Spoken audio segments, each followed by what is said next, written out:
I think a lot of people talk about providing in a shallow way.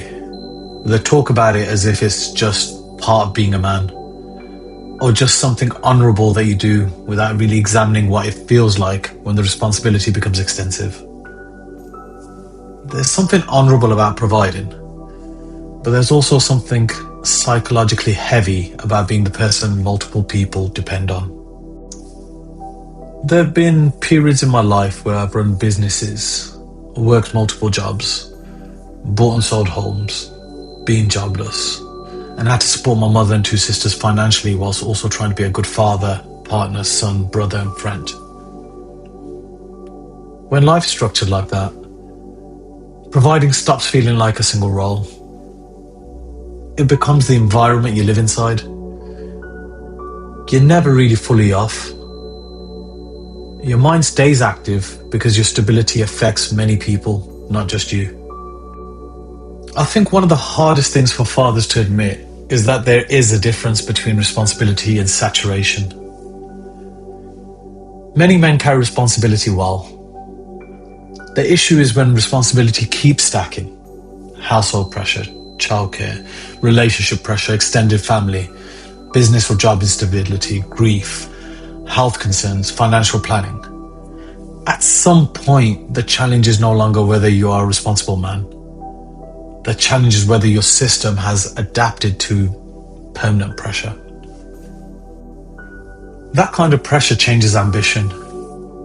Success stops feeling purely exciting and starts feeling necessary. If people depend on you, setbacks feel personal. Joblessness doesn't just feel like a career issue, it can feel like a threat.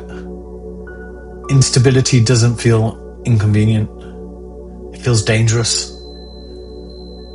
That makes a father's internal life more intense than people sometimes realize. I think this is one reason so many provider-heavy men struggle to rest. Rest feels irresponsible when your mind is trained to scan for risk. You keep thinking ahead because life has taught you that forward planning matters.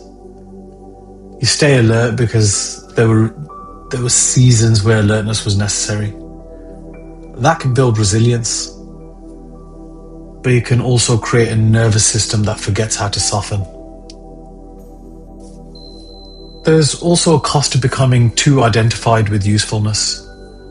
If your value becomes too tightly attached to what you can produce, solve, or earn, then your emotional life can narrow. You stop asking what you want. You stop noticing what state your body is in. You stop checking whether you are well. You become efficient at carrying, but not necessarily good at receiving support, slowing down, or rebuilding yourself. I think that's one of the main reasons many fathers end up physically depleted and emotionally flat. Not because they don't care about themselves, but because they've normalized self-postponement in the name of duty. They tell themselves there will be time later, later for health, later for rest, later for dealing with stress, later for asking what all this has done to them, and later as a way of turning into years. Providing matters, duty matters, being a man people can rely on matters. But I think fathers need a fuller conversation about what sustained provider pressure does to them. Not to remove responsibility, but to understand it more honestly. Because if you never account for the cost, you'll eventually feel it somewhere anyway. In your body, in your mind, in your relationships, in your patience, or in your sense of self. If this resonates, let me know in the comments what part of the provider role feels heaviest. The money pressure, the future pressure, the emotional pressure, or the feeling that too many people depend on you.